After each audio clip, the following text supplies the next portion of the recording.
আমি যদি জীবনে একটা মানুষকেও ভক্ত তৈরি করতে পারি। হ্যাঁ, আমাকে মুর্শিদাবাদে একজন মুসলমান ভাই প্রশ্ন করেছিল কীর্তন, আমি কীর্তন থেকে বাড়ি আসার সময়, আচ্ছা কৃষ্ণবাবু মানে বলুন আপনি কপালে তিলক কেন দিয়েছেন? এই যে এলাম অসুবিধা কি? বলে অসুবিধে নেই, আসলে আপনারা এক একজন এক এক রকম দিচ্ছেন, আপনারটা কালো, কারোরটা সাদা, কারোরটা হলুদ, মানে এই জন্য সমস্যা, মানে এটা কেন দিচ্ছেন, দিতে হয় কি? তা আমি চিন্তা করলাম ওকে আমি বোঝাবো কি করে, ওকে তো বোঝাতে পারবো না। তা আমি দেখলাম ও টুপি পরে আছে, আমি বললাম আপনি টুপি কেন পরেছেন? মানে এরকম গোল টুপি না পরে তো গরমের টুপিও পরা যেত, একটা হনুমান টুপিও পরা যেত, তো সব বাদ দিয়ে এরকম পরেছেন কি জন্য? তো ও আমাকে ঘুরে বলছে এসব আপনি বুঝবেন না, সব অনেক ব্যাপার আছে। আমি বললাম ওটা যেমন আমি বুঝবো না, আপনিও তেমনি এটা বুঝবেন না, অনেক ব্যাপার আছে। সবাই তো সবটা বুঝবে না, সবার জন্য সবটা নয়। আপনি জোর করেও কাউকে যদি কিছু বুঝিয়ে দিতে চান, শুনুন, যার অন্তরাত্মা জাগ্রত না হবে তার কোনো উপদেশে কোনোদিন কাজ হবে না, কোনোদিন কাজ হবে না। যে ছেলে মেয়েটা পড়াশুনো করার, ও আপনা হতেই করবে। ও যদি ইচ্ছে না জাগে ওর, আপনি যত ওকে মারুন বকুন কিলান, ও বসবে না। কেন? ওর অন্তরাত্মা জাগ্রত হয় নাই, পড়াশোনার সঙ্গে মনের মিলই হয় নাই। আপনি কিলোলে হবে না? ও বই নিয়ে বসে আছে, অন্য চিন্তা করছে, হবে না। তাই কেউ যদি কোনোদিন কোনো কাজ কোনো কর্ম করতে চাই না বলে মনে করে, এই যে আমাদের মায়েদের বসে আছে, সারা জীবন রান্না করে যাও, সারা জীবন রান্না করে শুধু ভূত খাওয়ালে, ছেলে মেয়ে স্ত্রী পুত্র পরিবার দেওর ননদ ভাসুর, মনে রাখবে যেদিনকে তোমার হাতের রান্না আমার গোবিন্দ সেবায় লাগবে, আমার নিতাই চাঁদের সেবায় লাগবে, সেদিনকে তোমার হাতের রান্না সার্থক হবে, তা না হলে হবে না। যদি বলো কেন? তুমি সারা জীবন পরিবারের জন্য রান্না করলে, পরিবারের কেউ না কেউ তোমার রান্নায় একটা ভুল ধরেছে, আজকে চাটনিতে চিনি নেই, কালকে ডালটা বেশি পাতলা হয়ে গেছে, হ্যাঁ, কিন্তু ভগবানকে দাও, ভগবান কোনোদিন তোমার রান্না নিন্দে করে না, বরং আনন্দের সঙ্গে গ্রহণ করে। বড় আশ্চর্যের জিনিস কি জানেন? হাওড়া জেলায় কীর্তনে এলেই মানুষ শুধু আমায় ডাক দিয়ে বলে দাদা একটু তত্ত্ব কথা বলবেন। তাই এত তত্ত্ব কথা বলছি, যাচ্ছে কোথায়? সব তত্ত্ব বলতে চলে যাচ্ছে, লাভ তো কিছু হচ্ছে না। লাভ কি হবে? হ্যাঁ, যেদিনকে আমি দেখবো আমার মুখের হরি কথা শুনে, আমার মুখের কথা শুনে কোন হরিবাসর কমিটি ভগবানের চরণে হাত দিয়ে শপথ নেবে যে আমরা যারা এই হরিবাসরটা পরিচালনা করছি, যতক্ষণ পর্যন্ত আমাদের এই স্থানে মহাপ্রভুর ঘর থাকবে, আমরা কেউ মদে হাত দেব না, আমি বুঝবো আমার তত্ত্ব কথা বলা সার্থক হয়েছে। তাই যদি না হয় আমি শুধু বলেই যাচ্ছি, আমি বলেই যাচ্ছি, ওদের কাজ ওরা করেই যাচ্ছে, ওরা করেই যাচ্ছে, লাভ কি হবে? লাভ কি হবে? লোকে আবার যুক্তি দেয়, বলে আজ খাবো না কবে খাবো, আজকেই তো খাবো না। মনে রাখবেন সব সময়ের জন্য জগতে ঈশ্বরের ইচ্ছায় এত সুন্দর পরিবেশ তৈরি হয়েছে। যারা কীর্তন শুনতে এসে বসেছেন, আপনারা মনে মনে কি ভাবছেন? ইচ্ছে হলো এমনি ছুটে এসে বসে পড়েছেন? ইচ্ছে হয়েছে বলে ছুটে বসেননি, ঈশ্বরের ইচ্ছা হয়েছে তাই এসে বসেছেন, তারা হলে বসতেন না, ও মন তো অন্যদিকেও চলে যেতে পারত। হরিনামের দিকে রুচি এলো কি জন্য? হরিনামের রুচিটা কেন জানেন? হ্যাঁ, পূর্বজন্মে থাকে যদি সুকৃতি সংস্কার, তবে তার ভাগ্যে হয় বৈষ্ণব আচার, সব ভাগ্যে হবে না। মনে রাখবেন, চাইলে চোর হওয়া যায়, চাইলে সাধু হওয়া যায় না, চাইলে গরিব হওয়া যায়, চাইলে বড়লোক হওয়া যায় না। এটা ঈশ্বরের থেকে মাপানো। আপন ইচ্ছায় জীব কোটি বাঞ্ছা করে, ঈশ্বর পুরাইলে জীবের বাঞ্ছা তবে পুরে।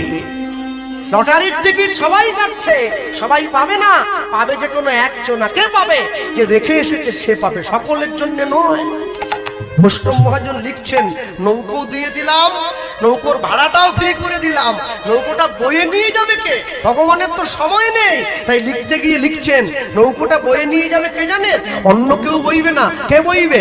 হরি নামের নৌকো খালি শ্রী গুরু কান্দারি অনুধ্বনি তাই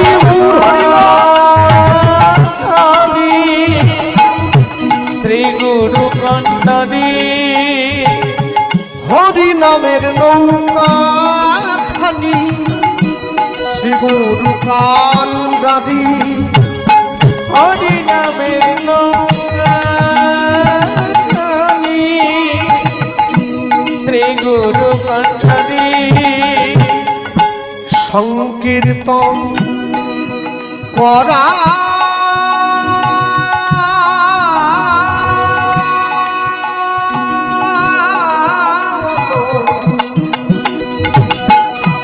দুবাহু প্রসাদী ও গো সংকীর্তন করা দুবাহু প্রসাদী ওগো সংকীর্তন করা দুবাহু প্রসাদী ও গো সংকীর্তন করা দুবাহু প্রসাদী সকল জীব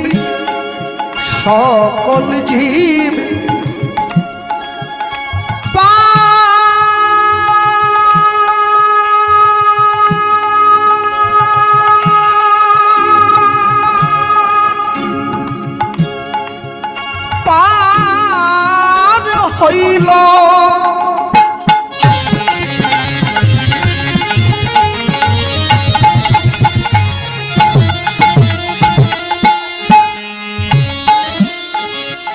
প্রেমের বাতাসে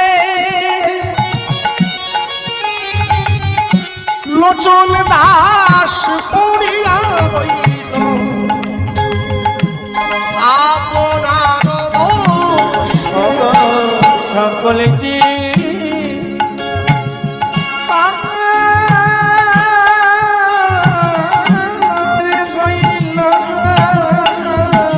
ছুটে যা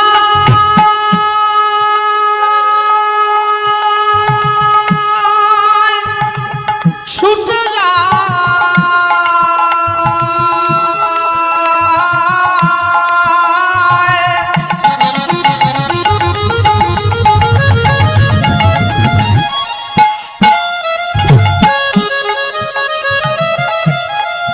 ছুটে যায় ছুটে যায়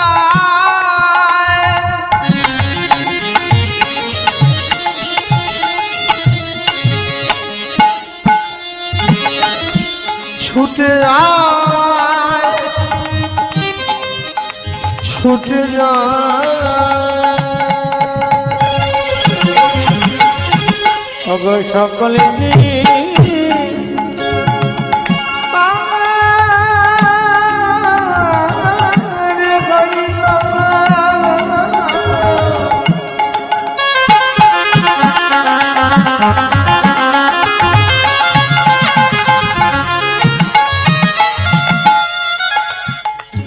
প্রেমের বাতাসে বাতাসে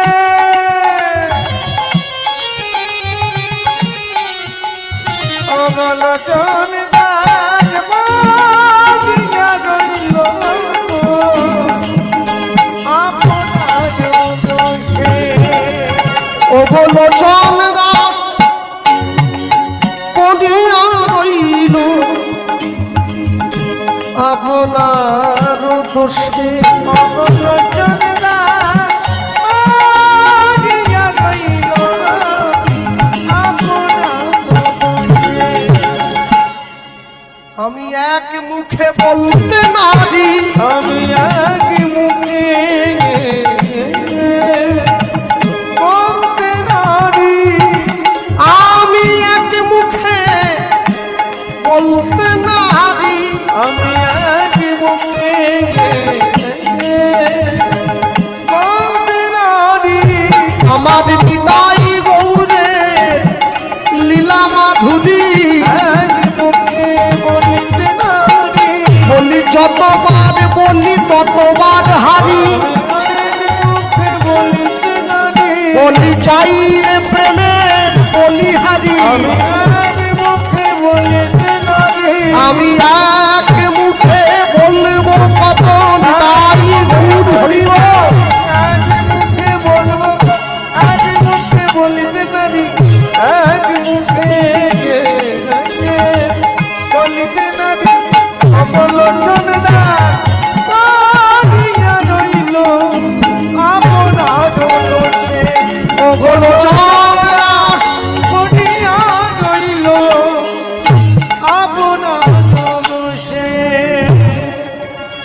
জিবে পার হইল প্রেমের বাতাসে, প্রেমের বাতাসে লোচন দাস পড়িয়া রইল পড়িয়া রইল আপনার দোষে।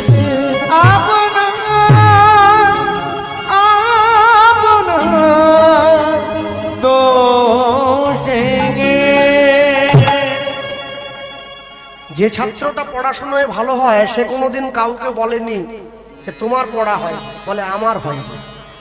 হ্যাঁ, কেন বলুন তো, মনে রাখবেন, যে নিজে বড় বলে বড় সে নয়, লোকে যারে বড় বলে বড় সেই হয়। আমি নিজে ভালো গাই, আমি নিজে ভালো গাই, আমি নিজে ভালো গাই, এ চিৎকার নিজে করলে হবে না। মানুষ যাকে বলবে ও ভালো গায় সেই ভালো গায়ক হবে। সবসময়ের জন্য মনে রাখতে হয়, জীবনে যা কিছু করেছেন, যা কিছু করবেন, পৃথিবীর থেকে চলে যাওয়ার আগে কিন্তু সবকিছুর হিসাব দিয়ে যেতে হবে। আমি গৌরচন্দ্রিকার শেষে দাঁড়িয়ে একটা কথাই বলবো, এই যে নতুন বছর শুরুর আগে দুর্গাপুজোর সময় 25শে ডিসেম্বর বড় বড় সোনার দোকানে গেলে দেখবেন ওখানে দেওয়া থাকে সোনার গয়নার মজুরিতে 25% ছাড় আছে না? আপনি যাই কিনুন না কেন 25% ছাড় আপনি পাচ্ছেন। আচ্ছা, জীবনে যদি ঠিক মতো কেউ হরিনাম আশ্রয় করে তার জীবনের 100% ছাড় হয়ে যায়। 25 নয়, 100। কি বলেন কেন? এমনও মানুষ আছে যে দুপুরবেলা খেয়ে দিয়ে বিছানায় গিয়ে শুয়েছে, হরে কৃষ্ণ মহামন্ত্র নাম জপ করছে, ঘুমের মধ্যে প্রাণটা চলে যাবে। ছেলে বৌমার ঝেঁটা নেই, লাথি নেই, ডাক্তারের সুচ ফোড়াফুড়ি নেই, এর তার কাছে ভাগ নেই, ঘুমের শুয়েছে, প্রাণ চলে গেছে। এটা 100% ছাড়। আর এমনও লোক আছে যে 10 বছর বিছানায় পড়ে আছে, পায়খানা পেচ্ছাপ করে গায়ে মেখে নিচ্ছে, মরতে চায় কিন্তু মরে না। এটা 25% ছাড়। আপনাকে ঠিক করতে হবে আপনি কোনটা চাইছেন। এই যে এত রাত্রি জেগে কীর্তন শোনার জন্য বসে আছেন, এটা এমনি নয়, এর পিছনেও অবদান আছে আমার মহাপ্রভু।